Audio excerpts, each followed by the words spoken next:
Hello, everyone. Welcome to Backyard Musings in the Backyard. I'm Steve. I'm Scott, back from the bunker Scott is back.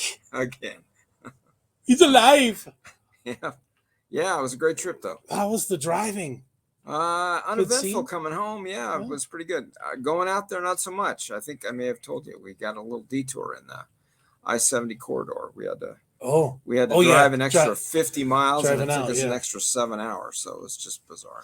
Did you see any UFOs? You were on assignment to look for UFOs. The only UFO that I could have seen was maybe that truck that took out the I-70 right there, just east of. Oh yeah, jackknifed. Yeah, it felt. You know how you're familiar with that freeway? It's elevated. Yeah, so like it fell off of the westbound lanes into the eastbound lanes, and yeah, just made a mess.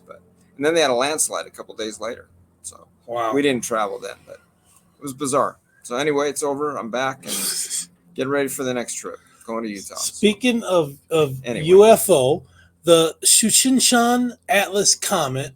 I hope easy that's for how you to say. Let's just call it the Atlas Comet. Okay. Sounds good. Also named C2023A3, so it's probably first sighted last year. Yeah, last year. Yeah. Will reach its closest approach to the sun, or perihelion, on Friday and Saturday. That's today and tomorrow, at a distance of 59 million kilometers. As the comet journeys through the inner solar system, it offers an impressive display, visible across various regions, including Europe, the United States, and parts of the Southern Hemisphere. You can see this. We're showing you the slide here. Yuri Beletsky said, "This morning, I captured the image of the Atlas Comet from the site in the Atacama Desert, Chile." So South America. The view was absolutely stunning, he says. The comet is clearly visible to the naked eye. His gear was a Nikon D810A camera with a 135 millimeter lens. Exposure was 20 by 30 seconds. So, that is bright. Long pretty tail. bright. Yeah, long tail, naked eye. So if you have some binoculars, you might be able to see the dude on the back of it just whipping the comet to go faster. Particles coming off. Yeah, well, and we're kind of at a disadvantage here. Well, it was kind of cloudy last night because that fires are still burning. Well, you got to get out to a remote, low, where it's low dark. light, dark area, and maybe an elevated area, right? Elevated, maybe up on a hill or a mountain or something. Well, I mean, if you're in a congested area or mountains, you want to get on the top of the mountain. Yeah. So, but yeah, hopefully we'll be able to see that. And that was yesterday and today, right? Is that correct? Last night and tonight. Yeah. And then again, well, we'll talk about it, but yeah, how cool. Yeah, awesome. So we're gonna let's just keep. We'll keep it up a little bit longer. Okay. Let the folks see it. Okay, so in the United States, the comet will also be visible, but slightly different viewing conditions apply. So from yesterday through September 30th, so that would be Monday? Yeah, Monday. The comet will be best observed in the southeastern sky about an hour before dawn, similar to Europe. Before dawn. Yeah. Well, you got to get up early. Yeah, so about 5 o'clock around here. 5 o'clock in the morning. Yeah. 5:30. Well, get up earlier so you can get dressed and drive out. Yep. Yeah. And like we were just talking about, you need to find a location that's free from light, as best as possible. Yeah. To maximize your visibility. So, national parks and rural areas will offer some of the best viewing opportunities. For North Americans who missed the morning window, the comet will also be visible again in mid-October. So that's cool. Yeah, that's cool. Yeah. So it's traveling. It's going around the sun. That's just a couple weeks away, right? Yeah. So on October 13th, it will be at its closest to Earth, around 71 million kilometers away, and will be observable after sunset, looking west.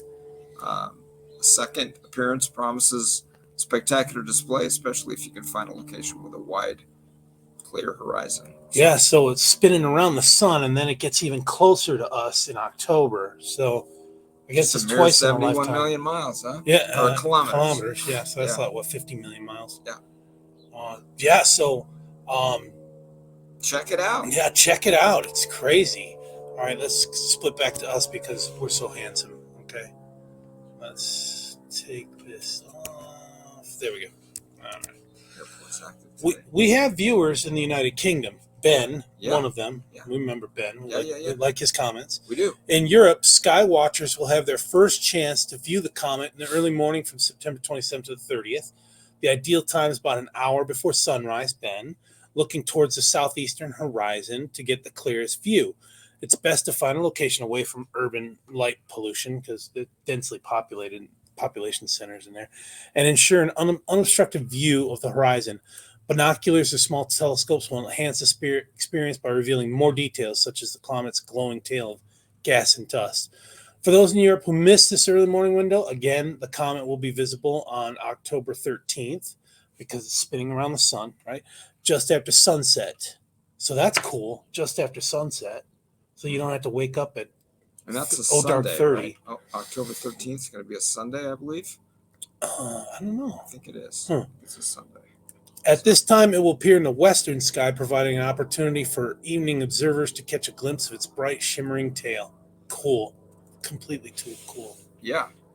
Okay, so the Atlas Comet has drawn attention due to its expected magnitude, which could reach between -3 and -4. For comparison, this makes it potentially brighter than Venus. Wow. Venus was really bright It is really the other bright. night. Right now, it's kind of low on the horizon. One of the most luminous objects in the night sky. Its brightness could rival that of the famous Hale-Bopp comet, last seen in 1997, which reached a magnitude of -1.8. Tell us a little bit about that's the comet Hale-Bopp. we were just talking about before we went on. So that stirred up a little bit of activity here. There was a group. I don't remember what the group was called. San Diego. Yeah, it was down in the Southern California, San Diego area. And there was a group down there that had convinced themselves that when the Hale-Bopp comet came into view, the Earth was going to end. They were going to get teleported like Star Trek up to the comet. Yeah, taken to heaven. But they all drank some kind of Kool-Aid or took some kind of drug or something, and they died. How could you believe someone who says that? I mean, I don't know. Like I said, we talked about that. Jim Jones, kind of doing it. Most of those people were under duress drinking that Kool-Aid. So, but yeah, crazy. I saw the Hale-Bopp. I was in formation, officer basic course, Fort Leonard Wood, like dark 30, in uniform. We weren't going to do physical training. We were going to go out and do something. And I can remember standing in formation, looking up. I'm like, wow, that's the Hale-Bopp comet. Wow. Just marveling. It was bright. Marveling, yeah. It was pretty bright. So. It was pretty cool. And again, we don't get to see this around here very much. So totally cool. I'm not going to miss this chance. This comet originates from the distant Oort cloud, a region of the outermost edge of the solar system where many comets originate. As it nears the sun, its tail, composed of gas and dust, reflects sunlight, creating a visually stunning display. For astronomers, this is also a unique opportunity to study the behavior and composition of such a rare celestial object. Just completely awesome. Yeah. So the extraordinary comet has not been near the sun for approximately 80,000 years. That's a lot. That is a lot. So we're probably not going to get to see this thing again. And said, what's that? Yeah. Making its upcoming approach once in a lifetime event for modern observers. Yeah. So no matter which continent you find yourself on this weekend, the Atlas Comet promises to deliver one of the most dazzling astronomical spectacles of 2024. I'm not going to miss it. I'm going to check it out. I think I'll have to wake up early tomorrow. Yeah. So what do we say? So sunrise is about 6:30, I think, 6:30, 7 o'clock. Yeah. And so I would say, if you get up by 5:30, which is kind of tough on a Sunday, but sounds like both viewings are going to be on Sunday. And then you might be able to see it outside the backyard. I mean, we don't have a lot of light out here. Yeah, but I mean to the west, so pretty unobstructed view out there. Just imagine if you're like on the coast or out at sea, the Navy. Yeah, no light at all. No light at all. Yeah. So. And today is much clearer than it was yesterday afternoon when we got back into town. So I don't know if they're getting a handle on these fires or the wind has shifted or what, but it's pretty clear on the horizon. So good opportunity to see that. Yeah, hope you enjoy watching that comet. Thanks for joining us, and enjoy your Sabbath tomorrow. We'll see you on Monday. Enjoy your weekend. We'll see you on Monday. Take care. Get out of this. Here we go.